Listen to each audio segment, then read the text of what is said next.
Hello artists! Today I'm going to be talking about how to get a job with your art experience. I'm not really going to be talking about how to get a job in the arts because I don't have a lot of experience in that. But if you're just looking for something that is stable, that will pay the bills, something that you hopefully enjoy, keep watching. So last week I actually did something a little bit different. I used the polls in Instagram stories to see what kind of information my friends and audience would be interested in hearing. So it seemed like a lot of people were interested in this topic. And also, that being said, I am going to be using my personal Instagram more for that purpose. I have an aftrART Instagram. I don't really update it too often. If you want to really engage with me, if you have questions, and if you want to stay up to date on the latest stuff that's happening in both my creative life and other opportunities to give your feedback on what you want to see aftrART put out next, then be sure to follow at Amanda Molindo on Instagram.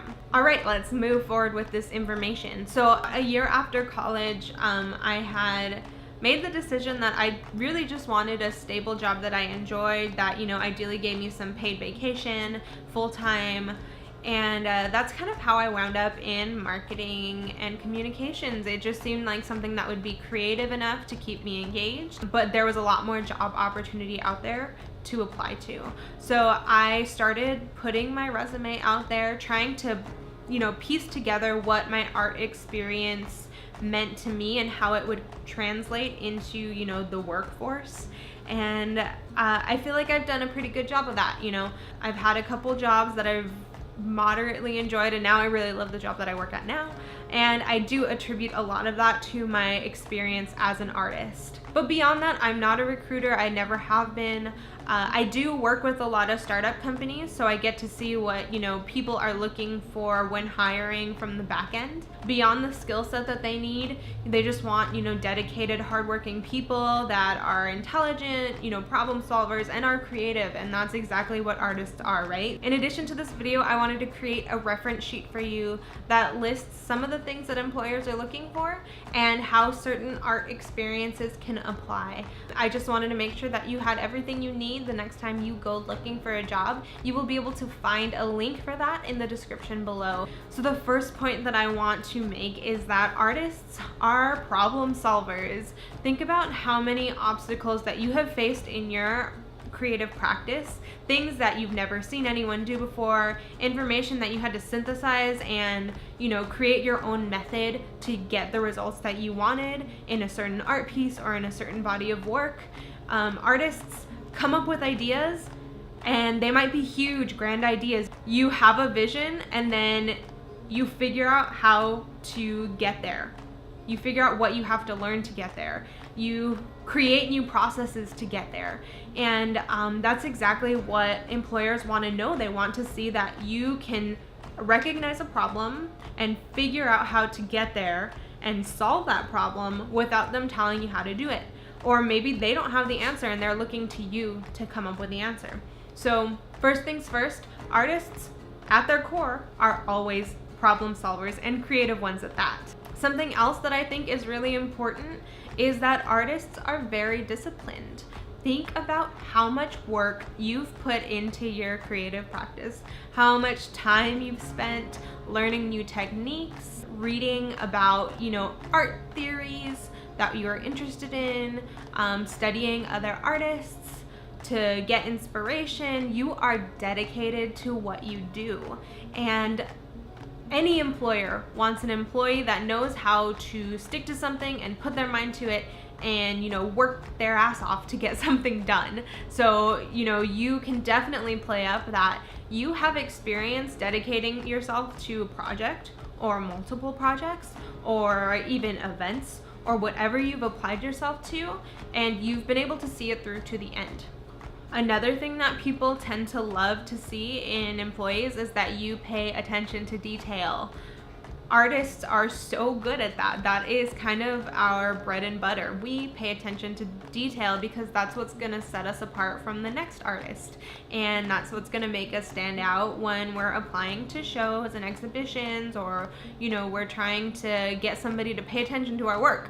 The reason why we're able to stand out and why we're all so different is because we do pay attention to detail. We notice the little things. We notice the little things in our artwork, and we notice the little things in the world.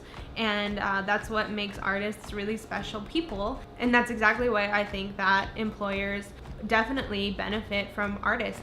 And so the next one is something that is kind of funny, and also something I want to talk about more later, because again, this was another poll I put out there, and a lot of people said that they wanted to learn more about building a budget.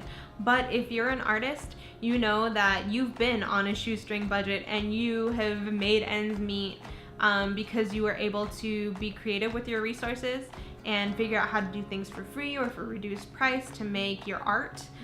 Or maybe you spent some time being unemployed, so you had to create your own budget just so you could, make your work for a while you were in between jobs.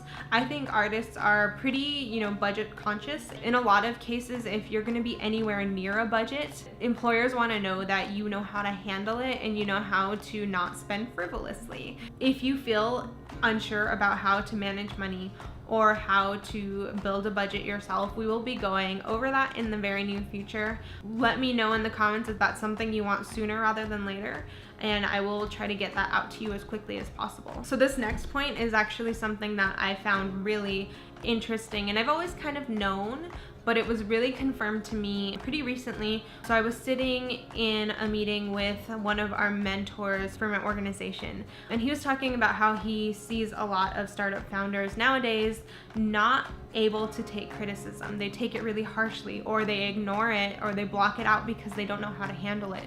But artists, especially if you've gotten an MFA or a BFA or taken any kind of studio class, you know how to take feedback, internalize it, and use it to grow. That's something that we do time and time again. Anytime you show your work to somebody hoping for information from them, you're asking them to give you a critique. You want them to tell you what they like, what they dislike, and being able to do that and being open to other perspectives and open to criticism, even if sometimes it's really upsetting, is an amazing skill to have, and something that a lot of people actually don't possess. It's not something that is typically taught in school, except for like art and design. So consider that a huge advantage, because employers want to know that if they're gonna be working with you and if the time comes where they need to give you some feedback, you're actually able to handle it, for one, and to use it as a tool for growth. In my experience, whenever I've brought up my own art practice in an interview, it really helped. It showed people that I'm passionate and dedicated.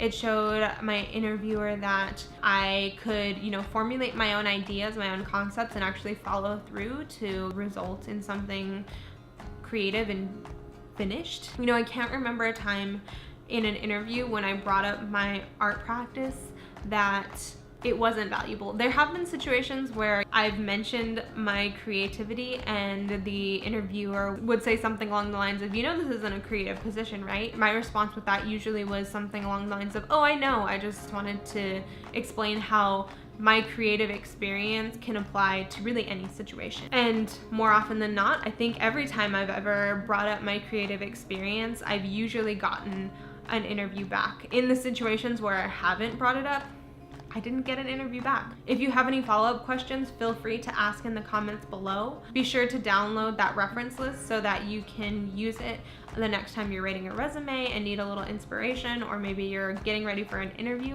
And if you're job searching right now, best of luck. I really hope you get whatever your heart's set on. Thank you so much for watching. I will be back in a couple of weeks with a really fun announcement I can't wait to share, and I will talk to you soon.